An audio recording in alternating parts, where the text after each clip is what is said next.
tahu nggak sih dari mana uang untuk membangun sekolah gratis, infrastruktur jalan, rumah sakit, dan sinyal internet yang kita gunakan sehari-hari untuk scrolling media sosial seperti Instagram, YouTube, TikTok, itu dari mana?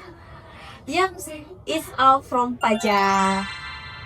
Pajak itu ibaratnya napas negara. Tanpa pajak mungkin kita masih gafil waktu buka sosmed, menunggu fasilitas jalan yang diperbaiki, dan fasilitas sekolah yang belum memadai. Tapi kalian tahu nggak, berdasarkan data DJP, Direktorat Jenderal Pajak tahun 2024, tingkat kepatuhan pajak cuma 25% aja. Yang artinya masih banyak masyarakat, termasuk kita, belum sadar akan pentingnya pajak. Padahal kita nih generasi digital yang seharusnya melek banget atas semua hal-hal seperti ini.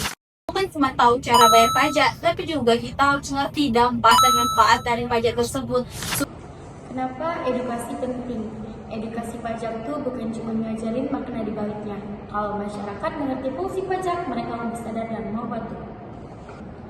Nah, menurut teori Plan Behavior atau Ajeng 1991, perilaku manusia atau termasuk patuh pajak dipengaruhi oleh sikap, norma sosial, dan persepsi kontrol diri. Artinya, kalau orang punya pengetahuan dan pandangan positif terhadap pajak, mereka cenderung mau melapor secara sukarela. Nah, jadi penelitian Sari dan Yuliani tahun 2020 juga coba mengatakan bahwa edukasi pajak di kalangan mahasiswa meningkatkan niat kepatuhan pajak secara signifikan. Jadi bukan cuma teori, tapi udah terbukti dari penelitian nyata. Karena itu cara kita belajar pajak harus dikemas menarik, bisa lewat konten video atau drama.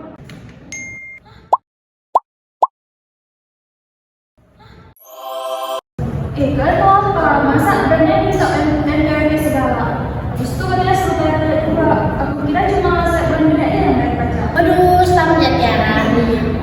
Tapi tenang, nanti propernya itu lancar. Kayak gitu. Bayar pajak itu bukan pembayaran aja, tapi ya sekonten kamu itu termasuk pajak. Dan kalau nggak lapor, maka kamu akan mendapat sanksi. Tapi tenang aja, sekarang udah ada korektas, jadi kamu bisa bayar pajak dengan mudah. Kon, apa itu kon? Coretan kah atau monopoli? Bukan, korektas itu sistem bayar pajak digital yang dibuat oleh pemerintah. Jadi kita sebagai wajib pajak sudah simpel untuk bayar pajak dengan cara tinggal.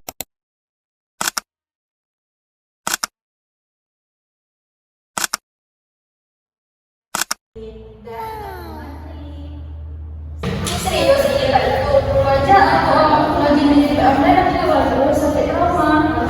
Makanya itu belajar, kamu juga nanti digital tapi mulai antar publik.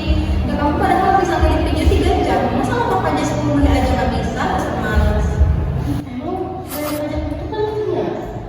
Kan kakak ya dari sekarang. Nah, itu dia masalahnya. Tanpa pajak gak ada dana buat jalan, sekolah, dan listrik buat kamu nanti. Wah, berarti kalau aku bayar pajak, aku juga ikut bantu negara juga ya? Berarti dapat dong aku. Nah, benar banget. Bayar pajak itu berarti kamu berkontribusi terhadap pembangunan. Jadi, bukan video kamu aja yang berdampak, melainkan kamu juga ikut berdampak pada pembangunan. Nah, coba deh yang lain bayangin. Dari studi kasus tadi, ada anak muda namanya seorang content creator, penghasilannya dari endorse udah lumayan, tapi pas kerja sama brand, dia minta MPWP, tapi langsung bingung. Nah, itu bukan cerita fiksi, ini realita. Menurut riset Wibowo 2023, banyak pekerja ekonomi digital seperti influencer dan freelancer belum memahami kewajiban pajak. Bukan karena mereka mau ngelak, tapi karena belum pernah dapat edukasi yang simpel dan sesuai dengan dunia mereka. Makanya edukasi pajak itu harus bertransformasi, nggak cukup lewat seminar formal, tapi juga lewat platform yang dekat sama anak muda, sosial media. Edukasi bukan buat lewat konten. Solusi pajak digital dan corrective system. Sekarang pemerintah udah mulai reformasi besar lewat corrective administration system. Sistem ini ngebuat proses pajak lebih cepat, transparan, dan bisa diakses online. Mulai dari daftar RPWP, lapor SPT, sampai bayar pajak melalui gadget. Tapi masalahnya menurut Putri dan Dharma tahun 2022, digitalisasi perpajakan belum bisa efektif tanpa peningkatan literasi masyarakat. Artinya, teknologi secanggih apapun nggak ada gunanya kalau masyarakat belum paham cara pemakaiannya. Nah, di sini peran edukasi biar generasi muda mengerti bahwa bayar digital itu mudah, gak menakutkan, bisa dilakukan di mana saja. Jadi, bayarnya ajaran aja hal nggak ribet kok, asal tahu caranya. Generasi muda itu adalah motor perubahan. Kita punya pengaruh besar lewat media sosial dan komunitas digital. Menurut Hidayat 2021, keterlibatan generasi muda dalam kebijakan publik termasuk perpajakan bisa memperkuatkan legitimasi dan keberlanjutan program pemerintah. Jadi, kalau kita ikut sadar dan aktif melapor pajak, itu bukan cuma urusan administrasi tapi untuk partisipasi dalam pembangunan bangsa.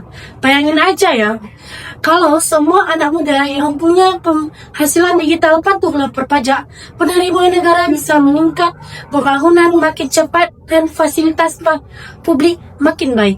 Karena pada akhirnya pajak itu bukan beban, tapi bukti cinta kita ke Indonesia. Jadi teman-teman, laporan